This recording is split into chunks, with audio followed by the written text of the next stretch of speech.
السلام عليكم، ان شاء الله تكونوا بخير وعلى خير. اليوم جيت وجبت لكم وصفه تقليديه جزائريه خاصه بمنطقه القبائل اللي هي تيكربابين، ولا اللي يقول كما يقولوا لها بالقبيليه تكربابت.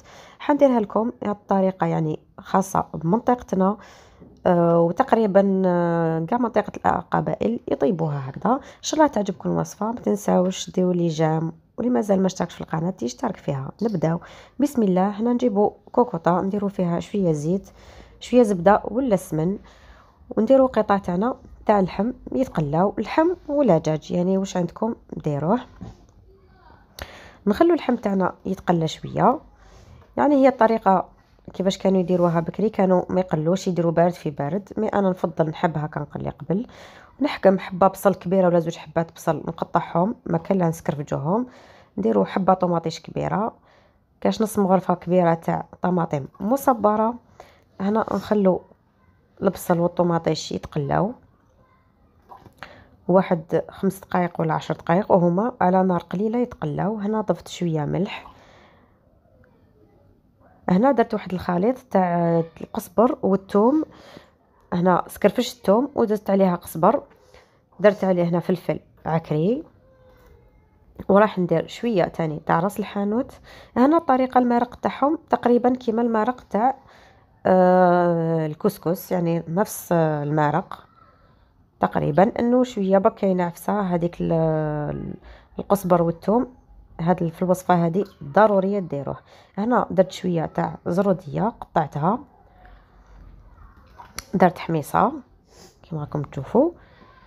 هنا راني نضيف في الخضر والاخر، وانا اوميمطون راني نقلي. وهنا راح نزيد عليها اللفت مقطع. هنا كاين يديروا جزر لفت وقرعه، كاين يدير القرعه والخرشف، يعني انه وقته. هنا كنت سخنت الماء مليح ومرقت، وراح نغلق لاكوكوت ديالي ونخلي هذيك الخضر تقريبا الطيب، يعني نص طياب. هنا كانت عندي قرعه، انا القرعه نحب ندير لها شويه ملح، كيما على بالنا قرعه تجي شويه صمطه، ندير لها الملح ونخليها تشرب هذاك الملح. ومن بعد قبل ما نرميها داخل المرقه نعاود نشللها شويه ونديرها ونضيفها لهذاك المرق. هنا راني الخضره راهي طابت نص طياب، زدت عليها القرعه بعد ما شللتها. وهنا حنروح نحضر الحبات ولا الكويرات تاع تيكربابين. هنا جبت لكم طريقه بمقادير مضبوطه باذن الله، يخرج لكم بالسين وهايلين. ديروا هنا 4 كيلات تاع السميد يكون متوسط، ما ديروش السميد يكون رقيق، يكون متوسط كما السميد تاع اللي نديروا به تقريبا المقروط. انا عندي حبه صغيره تاع بصل قطعتها قطع صغيره، عندي هنا شويه قزبر خضر ونعناع تاني خضر قطعتهم، وراح نضيف عليهم غرفه صغيره تاع طماطم مركزه، وراح ندير عليهم كيما الخليط هذاك الاول تاع القزبر مرحي والثوم. هنا اللي ما عندوش هذا الخليط يدير شويه زوج حسنينات ثوم هكذاك وشويه قزبر، فلفل كحل، وراح نضيف عليهم هنا عكري، كاش مغرفه صغيره تاع العكري ومغرفه صغيره تاع راس الحانوت، تقريبا نفس التوابل اللي درناهم في المرق نعاودو نديروهم. هنا حنزيد نعناع يكون ناشف نديرو تاني يعطي لهم بنه بزاف هايله. وراح ندير نفس الكيله اللي كيلت بها مع الاول، حندير فيها نص كيله، حندير من خليط بين الزيت العادي والسمن وزيت الزيتون.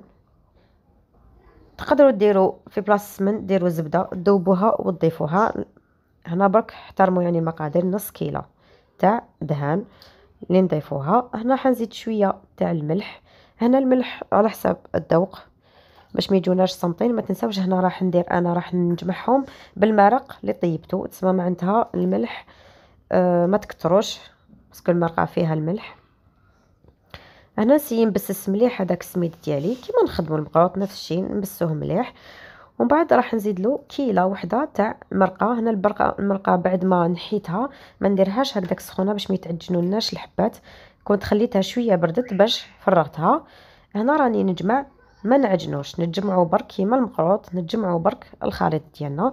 راح نزيد عليه 1 كيلة غير ربع تاع الماء. هنا دوك الماء عينكم هي ميزانكم على حسب الحاجه تاع السميد. كيما على بالنا كاين سميد اللي يشرب، كاين سميد ما يشربش، دوك كل واحد والسميد ديالو. انا جاتني كيلة غير ربع اللي زدتها، جمعت لي الحبات ديالي. هنا بعد ما نجمعهم ما نعجنهمش كيما قلت لكم، نبدا ندير فيهم كويرات. هنا دوك تشوفوا طريقه تاعي كيفاش باش نديرهم كويرات. هنا نرفد الكميه، دوك كل واحد كيفاش يحبهم، كاين اللي يحبوهم صغار، كاين اللي يحبوهم متوسطين، كاين اللي يحبوهم كبار. دوك هنا نتوما ديروا كيما حبيتوا. هنا درتهم حبات ماشي كبار بزاف، صغار. نسيي نجمع بهم، نجمع. هنا راني نخبط فيهم باش السميد ديالي جو تجي مجموعه، ما تجيش مطلوقه، باش كي نرميها في المرقه ما تعاوش تتحل. جو كيما المقروط كي نعاودو نديروه في السميد، كيما نديروهش مليح الحربوش ديالنا كي نروحو نقلوه يتفتح لنا. هنا بريسك نفس الطريقه، نسيو نضغطوا مليح على الحبات ديالنا باش ما يتفتحوناش في المرقه. وهنا حنعطي لكم طريقه انه باش تضمن لكم باللي هذيك الطبقه الفوقانيه كي تدخلوه في المرقه ما يتفتحناش. نسيو ندهنوا الحبات ديالنا، نشمخوا يدينا بالماء وندهنوهم قبل ما نحطوهم في المرقه. هنا انا قبل ما نحطو في المرقه كنت نقصت النار، درتها على نار قليله وراني نضيف الحبات. هنا كي تضيفوا الحبات تاني انتبهوا بالك وتحطوا حبه فوق حبه يولوا يتلاصقوا باسكو مازالهم طريين. هنا راني نسي نحرك باش ندخل الحبات داخل المرقه. دوك هنا بالنسبه للطهي تاع الحبات هذوما تقريبا ياخذوا 21 دقيقه حتى 30 دقيقه، وهما على نار متوسطه. هنا ما نغلقوش الكوكوط، نحطوا برك الغطا ديالها ونخليهم يطيبوا على نار متوسطه. هنا طريقه باش نعرفوا باللي الحبات تاعنا اسكو طابوا ولا لا. حنوري لكم. هنا كي نفتحوا الحبه ديالنا كي نروحوا نحكموا كميه صغيره مالغري يكون سخون، نبداو نسيو هكذا نعجنوها ما تتعجناش. يقعدوا هذوك الحبات تشوفوهم يتفتوا وحدهم. هنا شوفوا كيفاش راني ندير، ما تعجنتش. كي تشوفوها ما تعجنتش معناتها الحبه تاعنا خلاص راهي طابت، خدات حقها مطياب. هنا بعد ما طاب راني حطيته في طبق التقديم.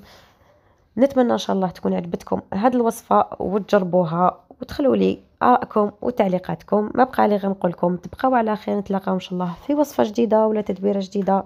سلام وبصحتكم.